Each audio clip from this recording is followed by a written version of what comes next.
મારા પ્રિય દેશવાસીઓ, નમસ્કાર. 2025 બસ હવે તો આવી જ ગયું છે.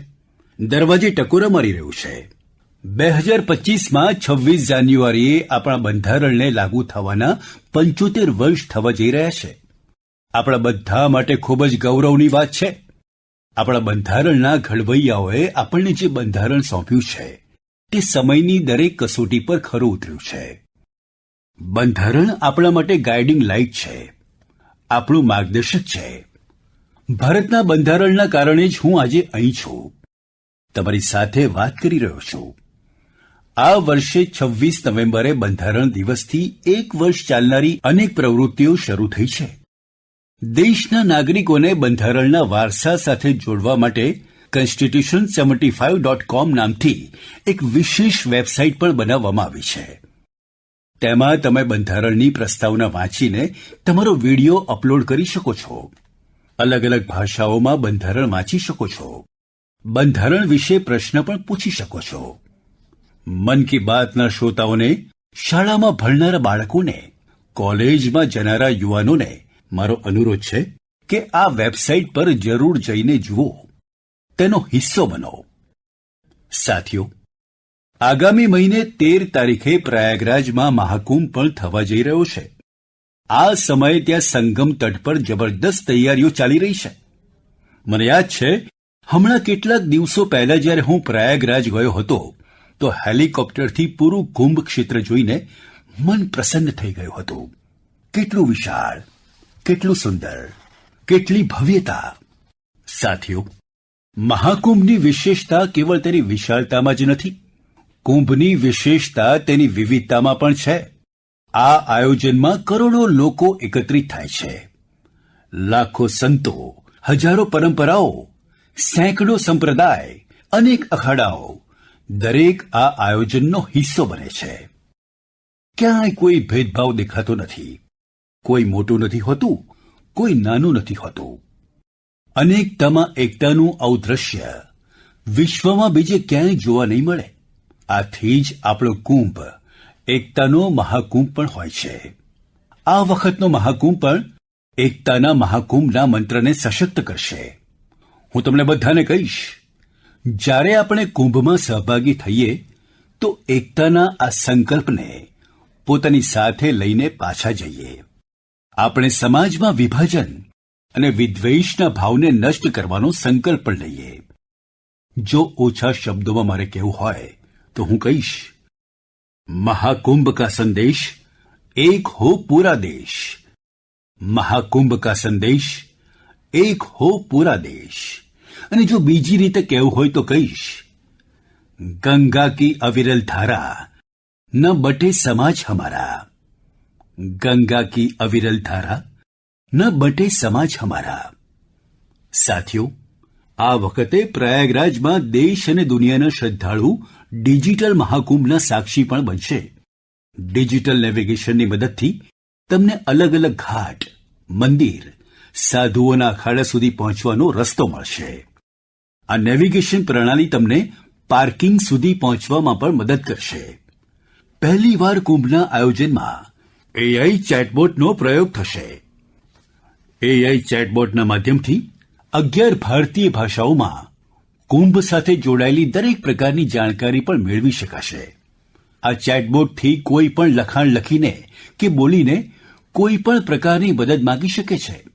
સમગ્ર મેળા ક્ષેત્રને એઆઈથી સંચાલિત કેમેરાથી આવરી લેવામાં આવી રહ્યું છે.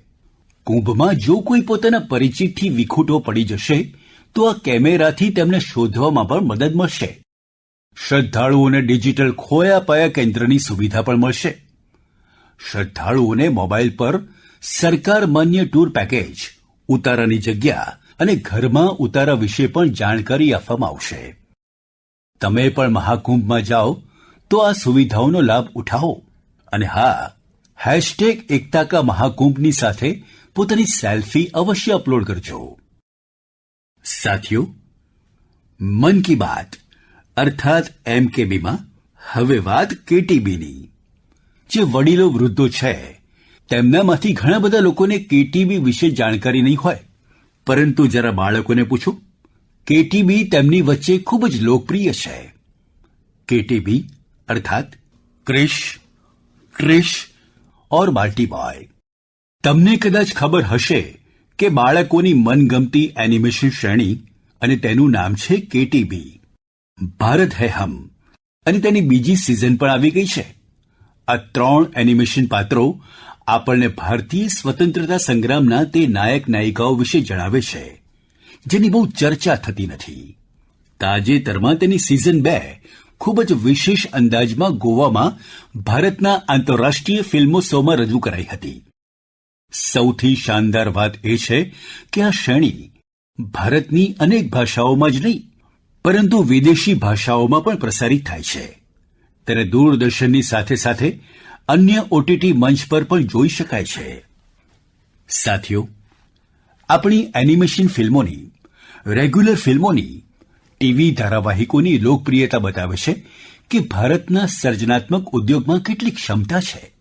આ ઉદ્યોગ દેશની પ્રગતિમાં તો મોટું યોગદાન આપી જ રહ્યો છે પરંતુ આપણા અર્થતંત્રને પણ નવી ઊંચાઈ પર લઈ જઈ રહ્યો છે. આપણો ફિલ્મ અને મનોરંજન ઉદ્યોગ ખૂબ જ વિશાળ છે. દેશની અનેક ભાષાઓમાં ફિલ્મો બને છે, ક્રિએટિવ કન્ટેન્ટ બને છે. હું આપણા ફિલ્મ અને મનોરંજન ઉદ્યોગને એટલા માટે પણ અભિનંદન આપું છું કારણ કે તેણે એક ભારત શ્રેષ્ઠ ભારતના ભાવને સશક્ત કર્યું છે. સાથીઓ, વર્ષ 2024માં આપણે ફિલ્મ જગતની અનેક મહાન હસ્તીઓની 100મી જયંતિ મનાવી રહ્યા છીએ. આ વિભૂતિઓએ ભારતીય સિનેમાને વિશ્વ સ્તર પર ઓળખ અપાવી છે. રાજ કપૂરજીએ ફિલ્મોના માધ્યમથી દુનિયાને ભારતના સોફ્ટ પાવરથી પરિચિત કરાવ્યું. રફી સાહેબના અવાજમાં જે જાદુ હતો તે દરેકના હૈયાને સ્પર્શી જતો હતો. તેમનો અવાજ અદ્ભુત હતો. ભક્તિ ગીત હોય કે રોમેન્ટિક ગીત, દર્દભર્યા ગીતો હોય, દરેક ભાવનાને તેમણે પોતાના અવાજથી જીવંત કરી દીધી.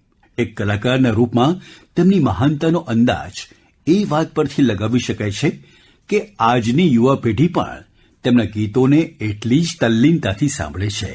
આ જ તો છે શાશ્વત કળાની ઓળખ. અક્કીનેની નાગેશ્વર રાવ ગારુએ તેલુગુ સિનેમાને નવી ઊંચાઈ સુધી પહોંચાડ્યું છે. તેમની ફિલ્મોએ ભારતીય પરંપરાઓ અને મૂલ્યોને સરસ રીતે પ્રસ્તુત કર્યા. તપન સિંહાજીની ફિલ્મોએ સમાજને એક નવી દ્રષ્ટિ આપી. તેમની ફિલ્મોમાં સામાજિક ચેતના અને રાષ્ટ્રીય એકતાનો સંદેશ રહેતો હતો. આપણા પૂરા ફિલ્મ ઉદ્યોગ માટે આ હસ્તીઓનું જીવન પ્રેરણા જેવું છે. સાથીઓ, હું તમને બીજી એક ખુશખબર આપવા માંગુ છું. ભારતની સર્જનાત્મક પ્રતિભાને દુનિયા સામે રાખવાનો એક ખૂબ જ મોટો અવસર આવી રહ્યો છે. આગામી વર્ષે આપણા દેશમાં પહેલીવાર world audio visual entertainment summit અર્થાત વેવ્સ શિખર પરિષદનું આયોજન થવાનું છે. તમે બધાએ દાવોસ વિશે તો સાંભળ્યું જ હશે, જ્યાં દુનિયાના આર્થિક ક્ષેત્રના મહારથીઓ ભેગા થાય છે. આ જ રીતે વેવ્સ સમિટમાં દુનિયાભરના મીડિયા અને મનોરંજન જગતના દિગ્ગજો, સર્જનાત્મક વિશ્વના લોકો ભારત આવશે. આ શિખર પરિષદ ભારતને વૈશ્વિક સામગ્રી સર્જનનું કેન્દ્ર બનાવવાની દિશામાં એક મહત્વપૂર્ણ ડગ છે. મને એ જણાવતા ગર્વ થાય છે કે આ શિખર પરિષદની તૈયારીમાં આપણા દેશના યુવા સર્જકો પણ પૂરા જુસ્સા સાથે જોડાઈ રહ્યા છે. જ્યારે આપણે $5 ટ્રિલિયન અર્થતંત્રની તરફ આગળ વધી રહ્યા છીએ ત્યારે આપણું સર્જનાત્મક અર્થતંત્ર એક નવી ઉર્જા લાવી રહ્યું છે. હું ભારતના પૂરા મનોરંજન અને સર્જનાત્મક ઉદ્યોગને અનુરોધ કરીશ, ચાહે તમે યુવાન સર્જક હો કે સ્થાપિત કલાકાર, બોલિવૂડ સાથે જોડાયેલા હો કે પ્રાદેશિક સિનેમા સાથે, ટીવી ઉદ્યોગના વ્યવસાયિક હો કે એનિમેશનના નિષ્ણાત, ગેમિંગ સાથે જોડાયેલા હો કે મનોરંજન ટેકનોલોજીના શોધક, તમે બધા વેવ સમિટનો હિસ્સો બનો. મારા પ્રિય દેશવાસીઓ, તમે બધા જાણો છો કે ભારતીય સંસ્કૃતિનો પ્રકાશ આજે કેવી રીતે દુનિયાના ખૂણે ખૂણે ફેલાઈ રહ્યો છે. આજે હું તમને 3 મહાદ્વીપોના એવા પ્રયાસો વિશે જણાવીશ જે આપણી સાંસ્કૃતિક વિરાસતના વૈશ્વિક વિસ્તારના સાક્ષી છે. આ બધા એકબીજાથી માઇલો દૂર છે પરંતુ ભારતને જાણવા અને આપણી સંસ્કૃતિ પાસેથી શીખવાની તેમની ધગશ એક સરખી છે. સાથીઓ, ચિત્રકામનો સંસાર જેટલો રંગોથી ભરાયેલો હોય છે તેટલો જ સુંદર હોય છે. તમારામાંથી જે લોકો ટીવીના માધ્યમથી મન કી બાત સાથે જોડાયેલા છો તેઓ અત્યારે કેટલાક ચિત્રો ટીવી પર જોઈ શકે છે. આ ચિત્રોમાં આપણા દેવી દેવતા, નૃત્યની કળાઓ અને મહાન વિભૂતિઓને જોઈને તમને ઘણું સારું લાગશે. તેમાં તમને ભારતમાં મળી આવતા જીવજંતુઓથી માંડીને બીજું પણ ઘણું બધું જોવા મળશે. તેમાં તાજમહલનું એક શાનદાર ચિત્ર પણ છે, જેને 13 વર્ષની એક બાળકીએ બનાવ્યું છે. તમને એ જાણીને નવાઈ લાગશે કે આ દિવ્યાંગ બાળકીએ પોતાના મોઢાની મદદથી આ ચિત્ર બનાવ્યું છે. સૌથી રસપ્રદ વાત એ છે કે આ ચિત્રકામને બનાવનારા ભારતના નહીં પણ ઇજિપ્તના વિદ્યાર્થીઓ છે. કેટલાક અઠવાડિયા પહેલા ઇજિપ્તના લગભગ 23,000 વિદ્યાર્થીઓએ એક ચિત્રકામ સ્પર્ધામાં ભાગ લીધો હતો. ત્યાં તેમને ભારતની સંસ્કૃતિ અને બંને દેશોના ઐતિહાસિક સંબંધોને બતાવનારા ચિત્રો બનાવવાના હતા. હું આ સ્પર્ધામાં ભાગ લેનારા બધા યુવાનોની પ્રશંસા કરું છું. તેમની સર્જનાત્મકતાની જેટલી પણ પ્રશંસા કરવામાં આવે તે ઓછી છે. સાથીઓ, દક્ષિણ અમેરિકાનો એક દેશ છે પરાગ્વે. ત્યાં રહેનારા ભારતીયોની સંખ્યા 1,000થી વધુ નહીં હોય. પરાગ્વેમાં એક અદ્ભુત પ્રયાસ થઈ રહ્યો છે.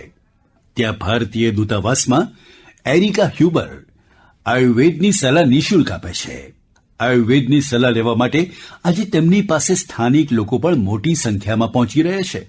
એરિકા હ્યુબરે ભલે એન્જિનિયરિંગનો અભ્યાસ કર્યો હોય, પરંતુ તેમનું મન તો આયુર્વેદમાં જ વસે છે. તેમણે આયુર્વેદ સાથે જોડાયેલા કોર્સ કર્યા હતા અને સમયની સાથે તેઓ તેમાં પારંગત થતા ગયા. સાથીઓ, એ આપણા માટે બહુ ગર્વની વાત છે કે દુનિયાની સૌથી પ્રાચીન ભાષા તમિળ છે અને દરેક હિન્દુસ્તાનીને તેનો ગર્વ છે. દુનિયાભરના દેશોમાં તેને શીખવનારાઓની સંખ્યા સતત વધી રહી છે. ગત મહિનાના અંતમાં ફિજીમાં ભારત સરકારના સહયોગથી તમિળ ટીચિંગ પ્રોગ્રામ શરૂ થયો.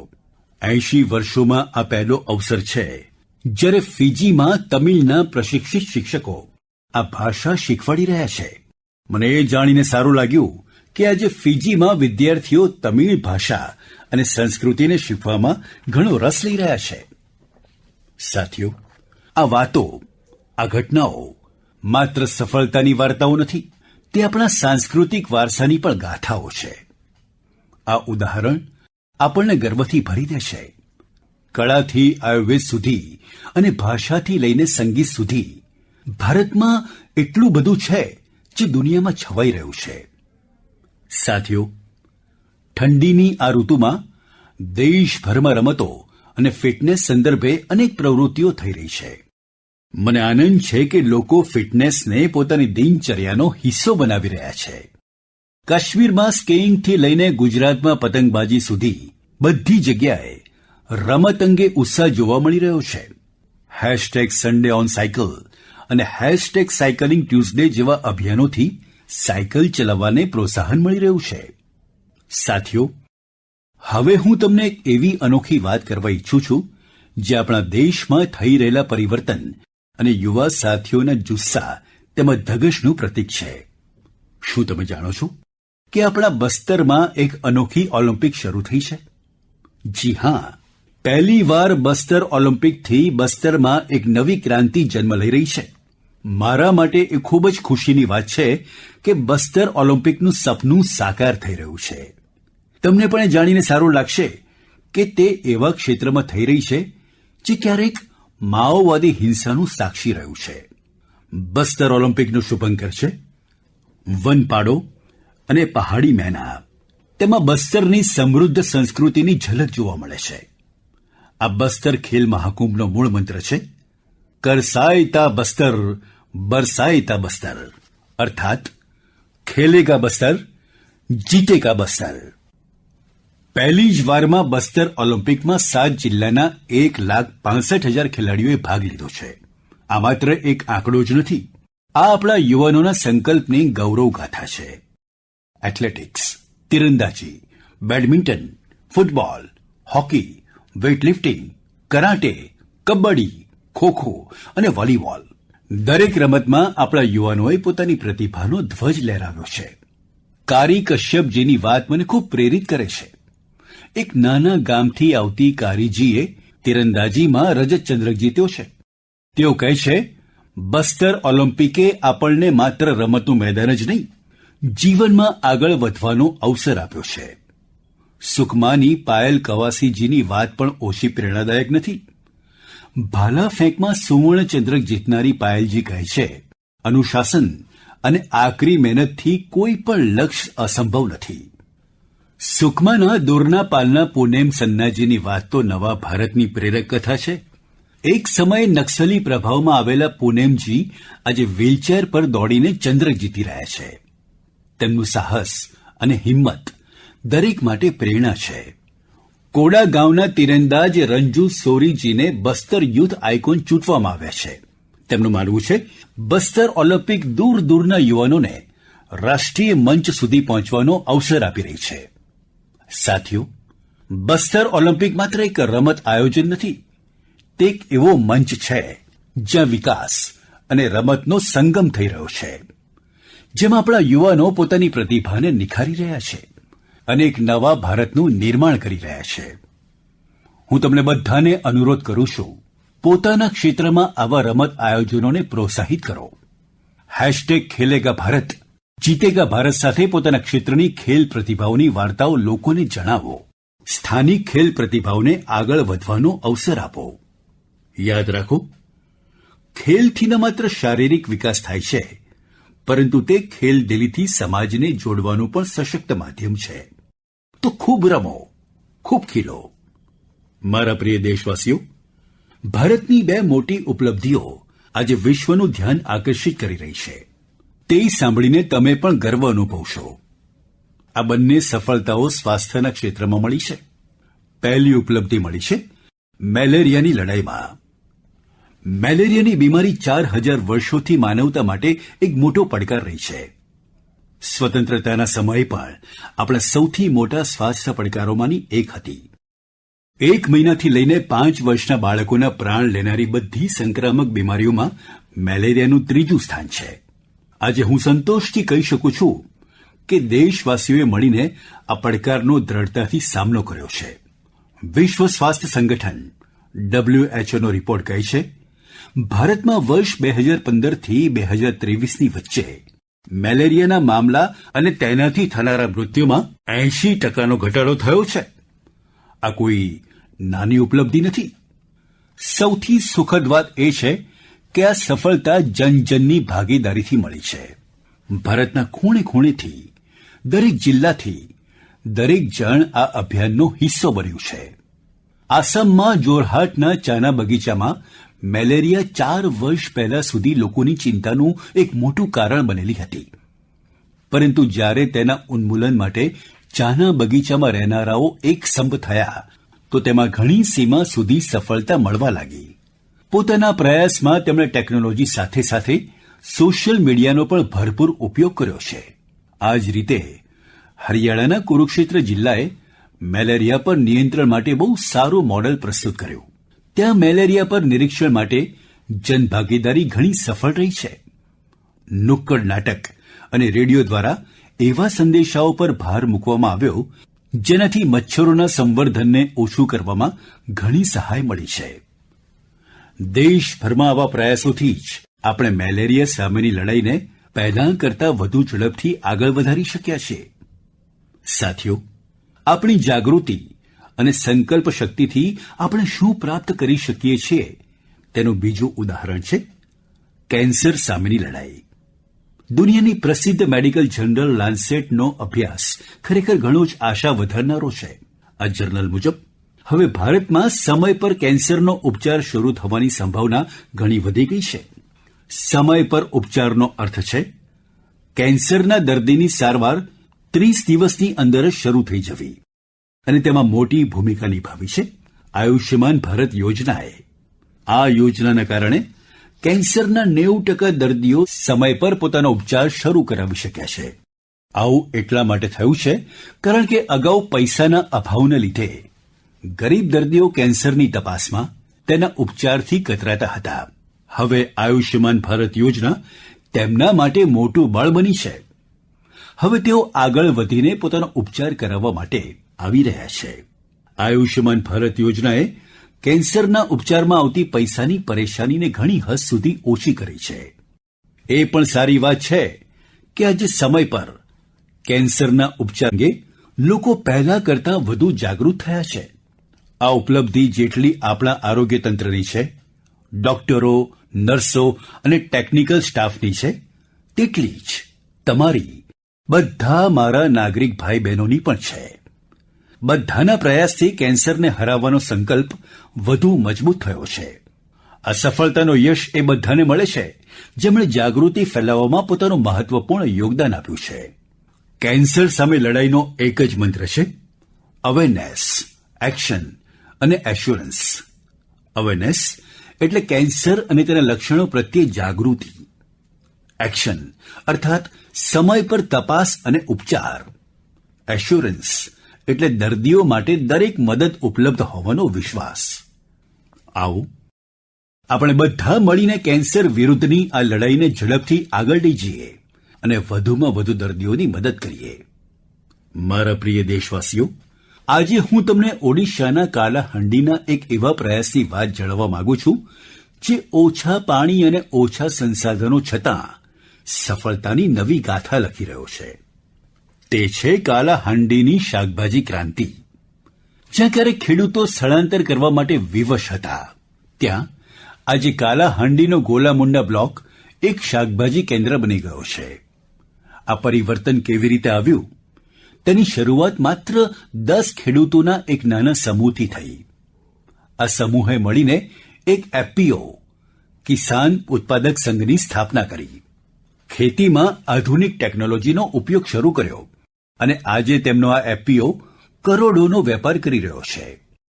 આજે 200થી વધુ ખેડૂતો આ એફપીઓ સાથે જોડાયેલા છે, જેમાં 45 મહિલા ખેડૂતો પણ છે. આ લોકો મળીને 200 એકરમાં ટામેટાની ખેતી કરી રહ્યા છે. 150 એકરમાં કારેલાનું ઉત્પાદન કરી રહ્યા છે. હવે આ એફપીઓનું વર્ષનું ટર્નઓવર વધીને 1.5 કરોડથી વધુ થઈ ગયું છે. આજે કાલાહાંડીની શાકભાજી ઓડિશાના વિભિન્ન જિલ્લાઓમાં જ નહીં, બીજા રાજ્યોમાં પણ પહોંચી રહી છે અને ત્યાંનો ખેડૂત હવે બટેટા અને ડુંગળીની ખેતીની નવી ટેકનિક શીખી રહ્યો છે. સાથીઓ, કાલાહાંડીની આ સફળતા આપણને શીખવાડે છે કે સંકલ્પ શક્તિ અને સામૂહિક પ્રયાસથી શું ન કરી શકાય. હું તમને સૌને આગ્રહ કરું છું કે પોતાના ક્ષેત્રમાં એફપીઓને પ્રોત્સાહિત કરો, કિસાન ઉત્પાદક સંગઠનો સાથે જોડાઓ અને તેમને મજબૂત કરો. યાદ રાખો, નાની શરૂઆતથી પણ મોટા પરિવર્તન સંભવ છે. આપણને બસ દ્રઢ સંકલ્પ અને ટીમ ભાવનાની આવશ્યકતા છે. સાથીઓ, આજની મન કી બાતમાં આપણે સાંભળ્યું કેવી રીતે ભારત વિવિધતામાં એકતા સાથે આગળ વધી રહ્યું છે.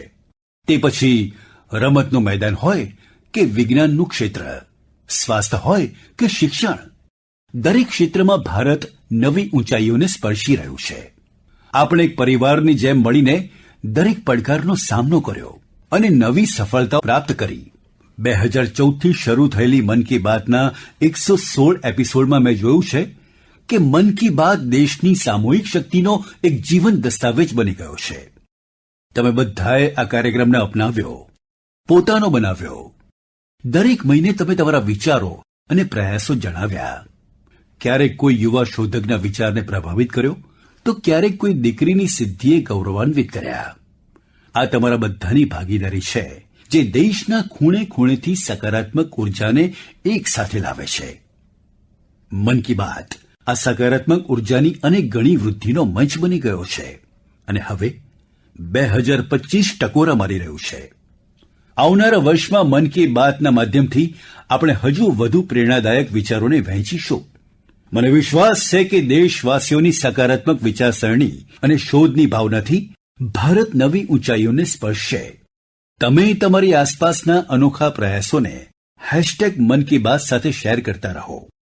હું જાણું છું કે આગામી વર્ષની દરેક મન કી બાતમાં આપણી પાસે એકબીજા સાથે વહેંચવા માટે ઘણું બધું હશે. તમને બધાને 2025ની ઘણી બધી શુભકામનાઓ. સ્વસ્થ રહો, ખુશ રહો. ફિટ ઇન્ડિયા મૂવમેન્ટમાં તમે પણ જોડાઈ જાઓ. પોતાને પણ ફિટ રાખો.